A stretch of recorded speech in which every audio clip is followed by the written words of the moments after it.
Hello everyone, welcome to the History Observation Room. In this episode, we'll be talking about Poland. What kind of country is Poland? I believe that in the eyes of many people, Poland as a nation always seems to be shrouded in an aura of tragedy. Whether it's Chopin's Polonaise or Roman Polanski's film The Pianist, they all leave a deep impression of sorrow and pain. From the perspective of Poland's history, its repeated partitions by powerful neighbors have also cast upon it the image of a defeated nation. But in fact, Poland as a country once had a glorious past and a hopeful present.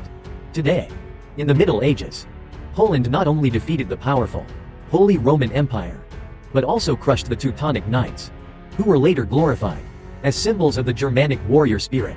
At one point, the Polish army even captured Moscow. At its peak during the Jagiellonian Dynasty, Poland's territory reached 990.000 square kilometers. Yet such a once powerful nation was, by the late 18th century, completely erased from the map. It was partitioned 3 times by Russia, Prussia, and Austria. After countless struggles by the Polish people, they finally managed to regain their independence. But soon after the outbreak of World War II, they were once again torn apart by Germany and the Soviet Union. It wasn't until the end of the war, when Germany was defeated, that Poland truly achieved complete national independence. So, what exactly was it that made Poland's history so turbulent and full of ups and downs? In this episode, we will uncover the 1,000-year story of Poland's rise, its kingdom, and the secret behind its final revival. Poland is located in Central and Eastern Europe. It borders Germany to the west, the Czech Republic and Slovakia to the south, and from south to north on the east. It shares borders with Ukraine, Belarus, and Lithuania, respectively. From the perspective of ethnic distribution, apart from Germany, whose main population is Germanic, the main ethnic groups of the neighboring eastern countries are all Slavic peoples. Even the Poles themselves are a branch of the Slavs. Because of the surrounding tribes acting as natural barriers, the Poles were isolated and shielded from the outside world. This spared them from external invasions. As a result, the ancient civilizations of Mesopotamia, as well as the glorious Greek and Roman cultures, had almost no influence on the Polish people. They did not develop writing for a long time, nor did they establish proper administrative institutions. The great expeditions of Alexander the Great, the expansion of ancient Rome, and even later invasions by nomadic tribes, all these major events that reshaped Europe's history, barely affected the Poles. So what were the Polish people doing all that time? The answer is farming. From western Germany to eastern Poland stretches an endless plain. The Poles had long settled here, engaging in agricultural production. In fact, the word Poland itself means people of the fields. Around the 9th century, an early state gradually formed around Gniezno in western Poland. This became the Piast dynasty. By 963 AD, Duke Mieszko I unified the central and western regions of Poland. At the same time, the German king Otto I was crowned by the Pope as Emperor of the Holy Roman Empire. As a result, Otto I, in the name of spreading the gospel, continued expanding eastward, threatening Poland. Therefore, in 966 AD, Mieszko I decided that the ruling class of the Piast dynasty would convert to Christianity and dedicate the country to the church. In doing so, Poland was placed under the protection of the Pope in Rome. Thus, Otto I lost his pretext to annex Poland. From then on, Poland officially became a Christian nation. It can be said that the spread of Christianity objectively promoted Poland's development. For example, missionaries from the Roman Church brought writing systems, books, and formal education. The earliest Polish chronicles were written in Latin by missionaries. By the year 1025, churches were rising all over Poland, and wherever a monastery was built, a town would soon form around it. Communication between local churches not only strengthened regional connections within Poland, but also encouraged trade and population movement. Thus, due to its great contributions to the church, the Duchy of Poland was elevated to the status of a kingdom, standing on equal footing with Germany, France, and England. However, from the 1120s onward, the Kingdom of Poland began to show signs of disintegration. This was because King Bolesław III of Poland, before his death, granted each of his 5 sons the title of duke, and divided the country among them. Thus, 5 major duchies were formed, and conflicts soon followed. One of the 5, the Duke of Masovia, attempted to conquer the Prussian region in the northeast, under the pretext of spreading Christianity, but suffered repeated defeats. Then, the Duke of Masovia came up with a new idea. He invited the Teutonic Knights, composed of German nobles, to assist him. The Teutonic Knights proved to be fierce and skilled warriors. and soon occupied most of Prussian territory, establishing their own monastic state. However, this in turn became a major threat to Poland. Wasn't this a case of lifting a stone only to drop it on one's own foot? The other 4 Polish dukes soon realized that, if they fought separately, none of them could withstand the Teutonic Knights. Therefore, the 5 dukes decided to elect one among them as king, granting him greater power to resist the Teutonic Knights. In the year 1296, Władysław I was elected king. He led his army against the Teutonic Knights and won a significant battle. However, relying solely on Poland's strength was still not enough to defeat the Teutons completely.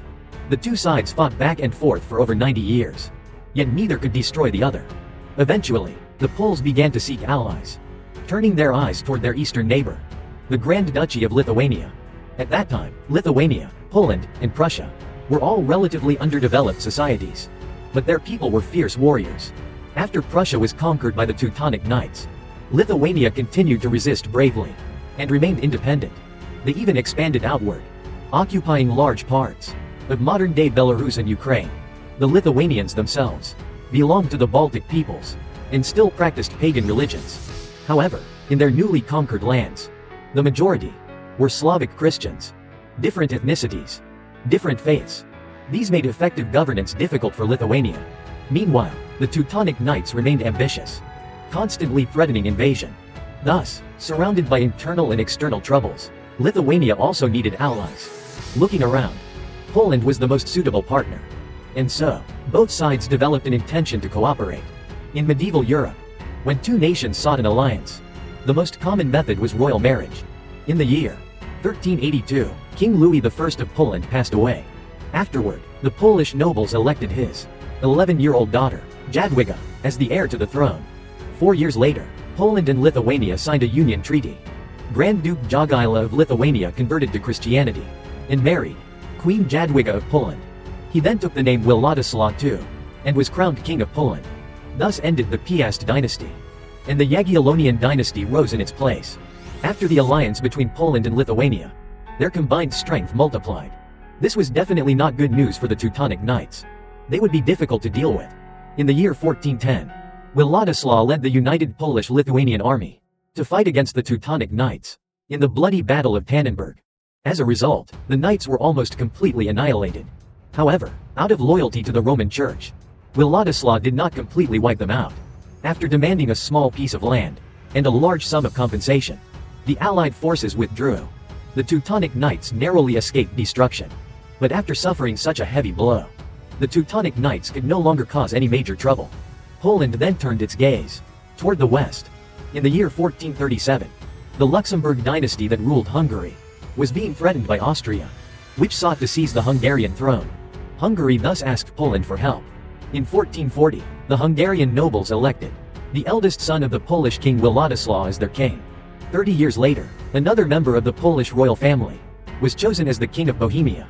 In other words, by the mid-15th century, the Jagiellonian dynasty's realm in Poland included all of present-day Poland and Lithuania, as well as Hungary, Bohemia, Belarus, Ukraine, and parts of Russia, covering about 1/3 of the European continent. It was considered the largest country in Europe. However, despite its vast size, Poland was not strong. This was due to its unique political structure. As mentioned earlier, after King Louis I of Poland died, his 11-year-old daughter Jadwiga ascended the throne. She later married the Grand Duke of Lithuania. This move sent a very clear message. In Poland, whoever became king, and what the king could or could not do, was entirely decided by the nobles. From the birth of the Jagiellonian dynasty onward, real power was firmly in the hands of the nobility. Moreover, the nobles established laws to restrict the king. At that time, Poland was divided into 18 provinces. If the king wanted to raise an army or increase taxes, he needed unanimous approval from all the provincial parliaments. In 1468, representatives from these provinces formed the Senate and the House of Deputies. Together, the two chambers held executive, legislative, and judicial powers. Even the king himself had to be elected by the two chambers. The powerful parliament restrained the king's authority. Meanwhile, conflicts among nobles meant that no single faction could dominate the country. As a result, Poland could not establish national laws or centralized institutions. Even a standing army could not be formed, because the nobles feared that if the king controlled such a force, he could become a dictator. Due to this lack of military support, the Polish king found it difficult to effectively govern newly acquired territories. However, from the 16th century to the mid-17th century, the Polish-Lithuanian Commonwealth remained relatively stable internally, but its external environment underwent many changes. Now, if you happen to be doing chores or commuting right now and can't keep watching your phone, why not let your ears watch the video instead?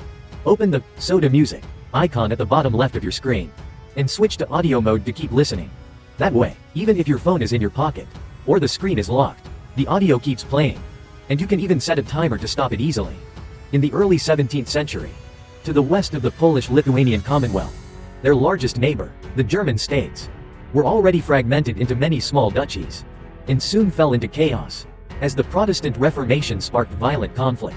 Britain, France, Spain, and other major European powers were drawn into the fighting. The war dragged on for 30 years. Germany was devastated, and all the major powers were exhausted. Only the Polish-Lithuanian Commonwealth, thanks to its policy of religious tolerance, stayed out of the conflict, and its economy actually flourished, even accepting many refugees.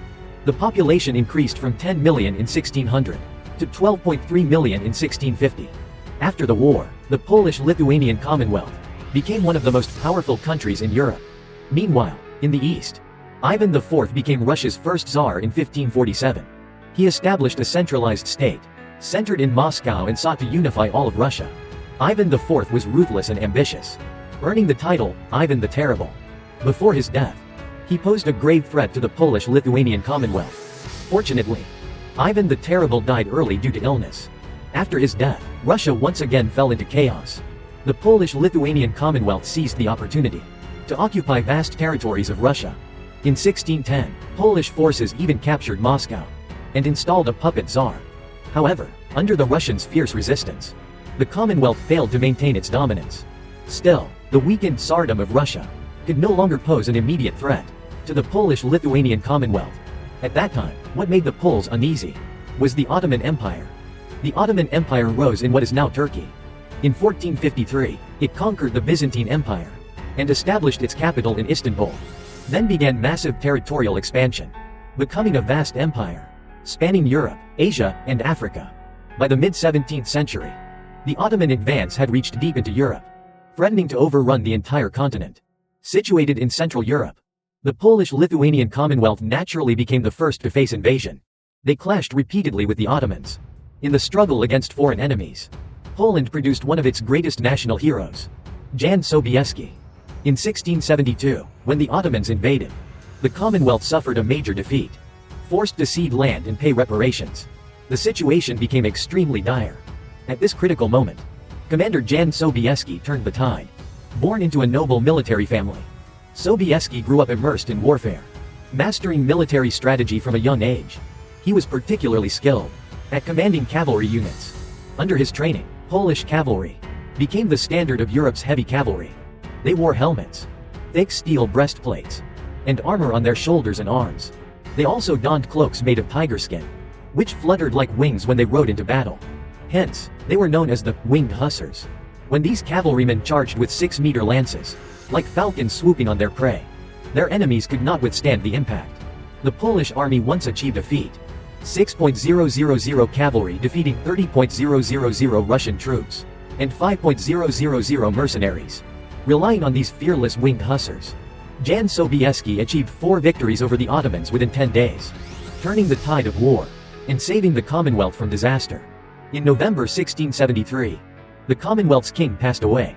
Returning in triumph, Jan Sobieski won an overwhelming victory in the royal election and was crowned as the new monarch, King John III Sobieski. He reigned for 22 years, leading the Polish-Lithuanian Commonwealth to its peak. In 1683, the Ottoman army once again invaded Europe. They advanced from southern to central Europe, laying siege to Vienna, the capital of Austria. If Vienna fell, the German states would face the Ottomans directly, and Poland would be threatened from both front and rear. In the face of this grave danger, in September 1683, the 50-year-old John III Sobieski personally led the Allied forces to the rescue of Vienna. The Polish winged Hussars led the assault with exceptional tactics, helping the coalition annihilate over 40.000 Ottoman soldiers at the cost of only 4.500 casualties. The winged Hussars' heroism resounded across Europe. And the Battle of Vienna marked the beginning of the Ottoman Empire's decline. It was no longer the invincible force it once was. From that battle onward, European history took a new turn. The Polish-Lithuanian Commonwealth stood proudly among nations, its glory shining across Europe. Although he achieved great victories, King John III's authority in Poland remained limited. The deeply rooted belief of the Polish nobility was that the king must not have a standing army, lest he become a dictator. Whenever John III proposed increasing military spending or expanding the army, the parliament would ruthlessly reject it. In his later years, he lamented his lack of resources and his isolation. There's a Chinese proverb, misfortune grows from within. It means that the downfall of a nation often begins with internal strife. This perfectly described Poland's situation at the time. It fit completely. In 1696, King John III passed away. After his death, various factions fought fiercely over the throne. Eventually, the Duke of Saxony, Augustus, launched a coup and became king. In 1699, Augustus allied with Russia and Denmark to attack Sweden. But Sweden proved formidable, defeating each of its enemies in turn. The Swedish king even deposed Augustus I of Poland and installed a puppet monarch. Only 10 years later, when Russia completely defeated Sweden, did Augustus regain the throne. But by then, Poland could do nothing but obey the Russian Empire. To make matters worse, he was facing the greatest Tsar in Russian history, Peter the Great. To make things even worse, Poland's old rival Prussia was also rising. It coveted Poland's Gdańsk region, known to Germans as Danzig, and wanted to annex it, to connect its territories. Gdańsk lies on the Baltic Sea, and is Poland's main seaport. For the Polish people, it was something they could never surrender. One side wanted to seize it, the other to defend it. So it would depend on who was stronger, whose fist was harder. At that time, Prussia, under the tireless efforts of Frederick I and II, had been forged into a war machine. It possessed a complete military industry, capable of sustaining a top-tier army of 200,000 well-equipped soldiers. Prussia even spent 80% of its annual revenue on the military. And Poland?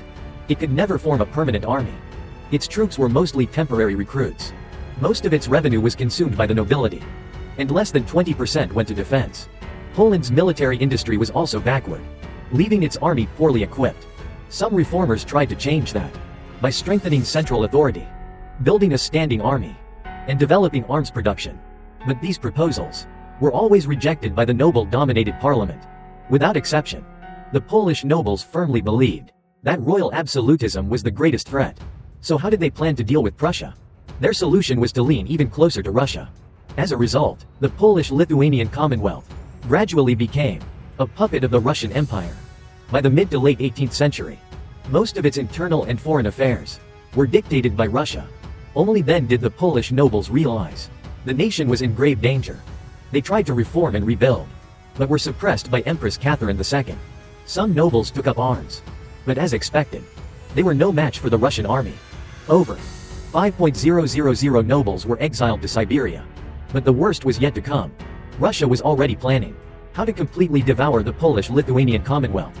Fearing that too aggressive an action might anger other European powers, Russia decided to bring Prussia into the plan. And as for Prussia, it was exactly what they wanted. However, Prussia was unwilling to take the lead, so they pulled Austria into the deal as well. In August 1772, the three nations carried out the first partition of Poland. Russia obtained 92,000 square kilometers of land and 1.3 million people. Austria gained 83,000 square kilometers, with a population of 2.65 million. Prussia received 36,000 square kilometers and 580,000 people. It seemed that Prussia gained the least, but in fact, it benefited the most, because Prussia finally obtained Gdańsk, uniting its territories into one continuous realm. Prussia's total area thus expanded by 80%. Sadly, Poland had once hoped to rely on Russia to resist Prussia. Yet the two powers joined hands, together with Austria, and divided 30% of Poland's own land. But the tragedy did not end there. In the year 1789, the French Revolution broke out. Prussia tried to suppress the revolution, but was defeated by the French army. To compensate for its losses, since it couldn't defeat France, Prussia turned its anger on Poland. Once again, it joined forces with Russia, seizing from Poland over 300,000 square kilometers of territory. After the second partition, Poland was left with only 212.000 square kilometers and 4 million people. The Polish people rose up in revolt, but were brutally suppressed again. In the year 1795, Russia, Prussia, and Austria carried out the third partition of Poland. The remaining land and population were completely divided. The king of the Polish-Lithuanian Commonwealth was forced to abdicate. Russia, Prussia, and Austria also agreed that from then on, the word Poland must never again be spoken in any formal occasion, trying to erase the country completely from maps and memory. But the Polish people never surrendered. Instead, generation after generation devoted themselves to the cause of restoring their nation. Alright, due to time constraints, we'll end today's story of Poland's history here. This episode concludes. Thank you all for watching. See you in the next video.